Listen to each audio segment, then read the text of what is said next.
Je vous présente aujourd'hui notre 487e journal de bord. Jean-Marie Le Pen, bonjour. Bonjour. Alors, 100 ans après, en Russie, que reste-t-il selon vous de la révolution bolchevique? Oh, il en reste beaucoup de choses. Le communisme a marqué le XXe siècle d'une façon cruelle et sanglante, puisque on lui attribue plus de 100 millions de morts.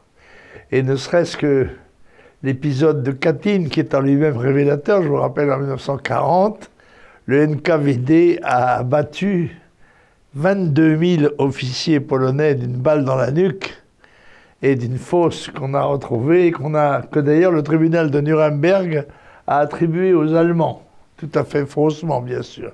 Il a fallu les aveux du gouvernement russe, je crois que c'est Gorbatchev, je crois, peut-être pas. Non, c'est Yeltsin, je crois. Yeltsin, qui en a fait l'aveu, et je crois que Poutine a rendu un hommage et a fait une visite à cette fosse de Katyn. Mais c'est un symbole, mais le communisme n'est pas mort. Il n'est pas mort d'abord parce que il occupe de grands pays comme la Chine, le Vietnam et quelques autres, qu'il a causé des millions de morts au Cambodge, mais aussi parce qu'il continue d'imprégner la culture du monde sous forme d'ailleurs sous une autre forme qui est l'antiracisme. Je crois que c'est Finkielkraut qui a dit l'antiracisme c'est le communisme du XXIe siècle. C'est-à-dire que nous n'en sommes pas débarrassés. À partir de quel moment vous êtes considéré vous-même dans votre vie comme anticommuniste? Vous avez ressenti ça à quel moment de votre existence? À un moment donné, j'ai même failli être communiste, si j'ose dire, parce que comme on disait que c'était le parti des 75 000 fusillés, et qu'ils l'ont répété pendant 30 ans, alors qu'il y a eu en fait 4 000 fusillés en France. C'est évidemment 4 000 fusillés de trop, mais c'est 4 000 fusillés et pas 75 000. Et puis c'est très rapidement, par l'attitude des communistes lors de la Libération, qui voulaient marquer à la Trinité, qui voulaient marquer les filles qu'ils avaient tondues à la croix gammée au fer rouge. Voilà. C'est là que je me suis révolté. Et ça a été le début d'une longue histoire anticommuniste dans votre vie politique. Absolument. Puis ensuite, il s'est trouvé que je suis allé à l'Est, je me suis aperçu que c'était la misère. J'avais d'ailleurs trouvé une image, je disais que c'était une machine à fabriquer des mégots, le communisme. C'est-à-dire c'est une longue série d'outils, de chaudières, tout ça, et avec des centaines d'ouvriers autour. Et à un bout, on met une cigarette, à l'autre bout, il sort un mégot. Et encore, quand vous allez ramasser, vous prenez un coup de trick. Bien, alors que ce soit en Allemagne ou bien en Autriche, les nationalistes sont devenus incontournables sur l'échiquier politique. Est-ce, selon vous, essentiellement lié à la crise migratoire récente? Certainement, la crise migratoire a joué un grand rôle de révélateur aux opinions publiques intoxiquées par la propagande depuis 50 ans et plus. Mais il faut rendre à cet égard l'hommage que mérite le Front National, qui a été le premier des mouvements nationaux en Europe à se dresser, à faire des millions de voix et à servir d'exemple, même si aujourd'hui d'autres font mieux que lui. Je rappelle que déjà même en Allemagne, avec Schönhuber, ils avaient eu un certain nombre de députés européens, mais il avait été victime d'une manœuvre un petit peu analogue à celle de l'opération Maigret, et lui, il avait été battu parce qu'il avait accepté d'aller au Congrès bidon. Moi, non. Voilà la vérité. C'est la raison pour laquelle je pense le Front National a pu perdurer. J'espère qu'il va continuer à le faire et ne sera pas victime de billevesées diverses, de la changite et autres maladies. La changite, la barbite, il y a beaucoup de maladies modernes. Alors à propos de l'Allemagne justement, rentrée parlementaire au Parlement allemand, avec beaucoup d'émotion à cause de ce groupe très important de députés du FPÖ, qui, paraît-il, rappelle des souvenirs terribles dans ce pays. À ceci près que le national-socialisme, comme son nom l'indique, n'était pas un mouvement de droite, mais de gauche. Et qu'il a réalisé d'ailleurs en dehors des opérations militaires que l'on connaît et autres, il a réalisé une révolution sociale évidente en Allemagne, c'est sûr. Alors à l'échelle européenne, désormais les travailleurs détachés seront mieux traités, entre guillemets, sauf dans le secteur du transport routier. Que pensez-vous de ce nouvel accord européen, Président? Je crois que c'est du pipeau, comme d'habitude, que les délais qui sont impartis et les capacités, les possibilités de choix qui sont laissées vont sans doute réduire comme peau de chagrin l'opération qui est annoncée à son de trompe. La vérité, les immigrés, qu'ils soient d'origine européenne ou qu'ils soient d'origine extra-européenne, contribuent à ruiner les capacités d'embauche en France, évidemment. Bon, ceux-là sont pris parce qu'ils coûtent moins cher, par un système assez complexe d'ailleurs, de droits sociaux qui ne sont pas perçus, enfin bref. Et je renvoie aux spécialistes là. Mais en fait, la France aurait intérêt à former ses propres travailleurs et à faire en sorte que les universités, enfin les étudiants, s'orientent vers les jeunes, s'orientent vers des professions où il y a des demandes d'emploi et non pas vers celles où il n'y en a pas.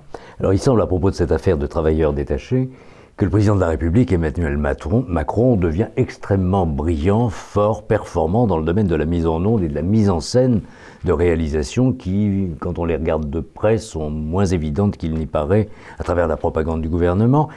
Qu'est-ce qu'on peut dire à ce sujet? Écoutez, je l'avais surnommé à un moment donné le prestidigitateur. C'est vrai qu'il a une manière de présenter les choses qui est quelquefois très séduisante et qu'on s'aperçoit qu'en fait, il ne s'agit que d'un décor, derrière, il n'y a rien. Avec tout de même des chiffres du chômage qui sont tombés ces jours-ci, hier, et qui donnent l'impression qu'il y a une sorte d'embellie qui est en train de se produire. Alors, qu'est-ce qu'il faut penser? Est-ce qu'il y a un effet Macron qui séduirait comme ça? Je voudrais être sûr que les chiffres qui sont annoncés correspondent à la réalité et non pas simplement au désir. Mais alors, l'actuelle pénurie de beurre en France, je pense que ça vous parle en tant que Breton. Ah ouais. Encore que le beurre salé m'est interdit. C'est vrai. Eh bien, elle est directement liée à la baisse de production laitière, les dits quotas laitiers européens. On en vient à importer du beurre polonais afin de répondre à la demande des industries pâtissières locales. Ne marche-t-on pas sur la tête? Un petit peu, il y a une contradiction en effet entre la prétendue surproduction de lait et la sous-production de beurre, puisqu'ils sont directement liés l'un à l'autre, puisque c'est avec la crème du lait que l'on fait du beurre. Alors je pense que si les règlements européens n'existaient pas, il serait probablement plus facile de régler nos propres problèmes nationaux nous-mêmes que de les laisser régler par d'autres. Mais on fait aussi du roquefort avec du lait venu de Hongrie ou du foie gras, toujours d'origine hongroise, qui est transformé en France. Oui, on s'aperçoit d'ailleurs qu'une grande partie des produits que nous consommons ne sont pas des produits qui sont made in France, même quand ils en portent quelquefois l'étiquette. Mais alors, retour à l'affaire Mera, son frère aîné se pose en victime innocente, tout en reconnaissant avoir assidûment suivi les cours d'Al-Qaïda. Quelle a été votre réaction hier? Il semble que par leur attitude, par son attitude, la famille Mera est tout de même relativement solidaire de cet ignoble assassin. Et je notais que, relativement au problème du logement, que toute la famille était bien logée. Monsieur Mera, l'assassin, était dans un appartement qu'il a fallu prendre d'assaut. Je crois que le frère Mera a une villa et maman Mera a aussi son appartement personnel. Par conséquent, on peut voir que ces gens-là ne sont pas mal considérés par nos services sociaux, puisqu'ils leur aient fourni les moyens, de se loger plus facilement qu'aux naturels, c'est-à-dire qu'aux indigènes. Concernant précisément l'affaire Mera, il semble que l'attitude des organes de police chargés de surveiller ces milieux-là est assez ambiguë, c'est ce que l'on comprend de ce procès, et qu'il s'est passé des choses qui n'éclairent pas complètement, peut-être avec la lumière qui conviendrait, la réalité des choses. Oui, mais il faut savoir qu'on a aussi affaire en face à des militants formés, à des gens qui pratiquent la fatiha, qui est dans la religion musulmane, la possibilité que l'on a de déguiser sa pensée contre l'adversaire ou contre l'ennemi. C'est ainsi, par exemple, que les terroristes sont admis à ne pas avoir la barbe, ce qui est rare en France, n'est-ce pas? Ou même les Français se donnent ce pic de ressembler aussi, là aussi, aux barbus de l'islam, et aussi de mentir sur le fait de fumer, par exemple, ou des choses comme celle-là. Autrement dit, ils peuvent se présenter sous une allure absolument contradictoire avec le comportement et à la fois d'un militant et à la fois d'un religieux, d'un croyant.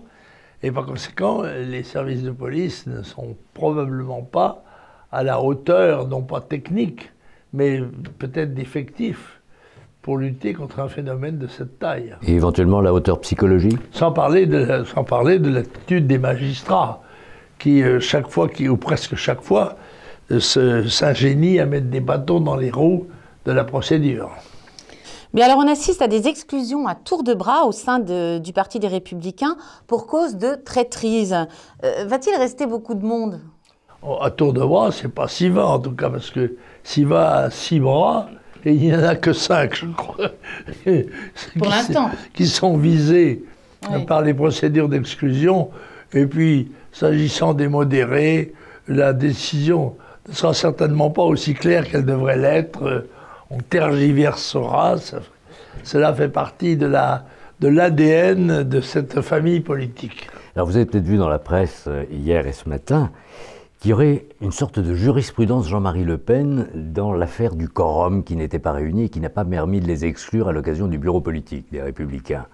Et qu'on se méfie maintenant sur le terrain juridique en se disant si ça se passe comme pour Jean-Marie Le Pen et son exclusion à lui avec le Front National, il vaut mieux être prudent et s'entourer de toutes les précautions et notamment de regarder les statuts des Républicains avant d'agir. Oui, c'est vrai qu'il vaut mieux dans un mouvement politique appliquer les statuts avant qu'après.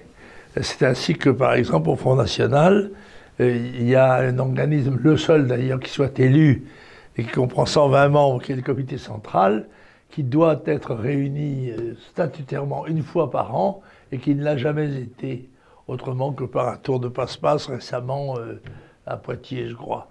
Et il faut respecter les statuts de l'organisation dont on est membre, et surtout dirigeant. Alors, encore un petit mot peut-être sur le Front National. Il apparaît qu'il n'y aura qu'une seule candidature à la présidence du Front National lors du prochain congrès, la candidature de la présidente sortante, et que les délais qui ont été imposés n'aient pas permis à d'autres candidats potentiels J'ai reçu dans ce domaine un certain nombre de plaintes de gens qui souhaitaient se présenter et qui s'étonnent, comme moi-même d'ailleurs, que de la clôture 5 mois à l'avance, 5 mois avant le congrès, de la liste des impétrants, des candidats. C'est extraordinaire, enfin, bon. Wait and see. Wait on verra and see, bien comment voilà. les choses se passent. Alors un chasseur à courre, un veneur, comme on dit, crée un tollé général sur le net après s'être introduit dans un jardin privé, après avoir fusillé à bout portant le cerf qui s'y était réfugié, au mépris des règles légales de la vénerie. Quelle a été votre réaction? D'abord, il me semblait qu'il y a, je crois, un droit de suite dans la chasse à courre qui permet de poursuivre l'animal blessé où qu'il aille, y compris dans une propriété privée.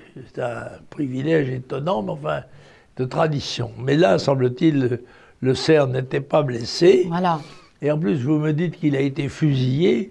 Normalement, d'après ce que je sais, mais est-ce que je sais tout dans ce domaine, le cerf devrait être servi à l'arme blanche. Oui, il a reçu 2 coups de fusil en pleine tête. Alors, les tués au coup de fusil, ce sont des cuistres qui sont déguisés en chasseurs à courre, mais qui ne le méritent pas ce titre. Vous savez d'ailleurs que l'auteur des tirs contre le cerf est l'objet maintenant d'une chasse à courre lui-même venue d'Internet, puisqu'il reçoit des centaines de menaces de mort et qu'on lui promet le même destin que sa victime. À condition qu'il ait des cornes. Et à condition qu'il y ait un jardin pour l'accueillir.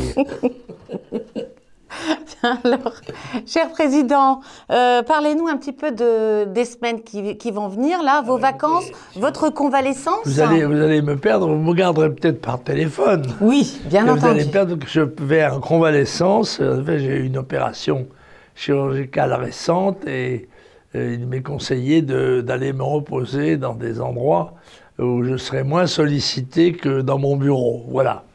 Avec un petit peu de travail sur le tome 2 des mémoires, bien sûr, vous emportez des devoirs de vacances. Bien sûr, j'aurai quand même des devoirs de vacances sur le tome 2, puisque le tome 1 est maintenant bouclé. J'espère qu'il va être édité bientôt et que les amis qui me téléphonent en me demandant quand ça viendra, qui sont impatients, seront satisfaits. Et les premiers à aller l'acheter en librairie, bien sûr. Mais j'espère. Sans attendre que vous leur en fassiez le cadeau.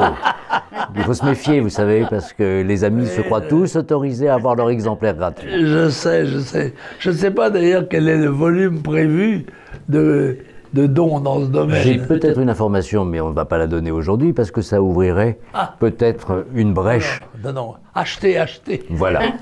Nous y veillerons. À très bientôt, au revoir. Vous ne serez pas déçus. À la semaine prochaine par téléphone.